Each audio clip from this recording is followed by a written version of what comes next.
Hi friends, ఈరోజు ఎంతో ఆరోగ్యకరమైన కరివేపాకు పొడి చూద్దామా. దానికి కావాల్సింది 2 టేబుల్ స్పూన్ తెల్ల నువ్వులు, మినపప్పు 50 గ్రాములు, కందిపప్పు 50 గ్రాములు, శనగపప్పు కూడా వేసుకోవచ్చండి, కరివేపాకు, జీలకర్ర 1/2 స్పూన్, మెంతులు కొంచెము, మిరపకాయలు మీ కారానికి సరిపడి వేసుకోవచ్చు. కడాయి పెట్టుకొని కందిపప్పు దాంట్లో వేసుకొని వేయించుకోవాలి. దాంట్లోనే మినపప్పు వేసి దూరగా ఒక 5 మినిట్స్ వేయించుకోవాలి. గోల్డెన్ కలర్లో వచ్చేంత వరకు వేయించుకొని దాంట్లో కొంచెం మెంతులు, జీలకర్ర 1/2 స్పూన్ వేసి వేయించి మిరపకాయలు కూడా దాంట్లోనే వేసి వేయించాలి. దాన్ని పక్కన తీసుకొని నువ్వులు వేయించాలండి. జస్ట్ 1 మినిట్లో వేగిపోతాయి నువ్వులు.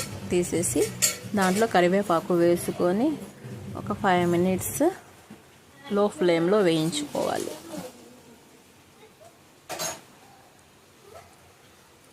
గిన్నె తీసుకొని ముందుగా పప్పులన్నీ మిరపకాయలు మిక్సీ చేసుకోవాలి.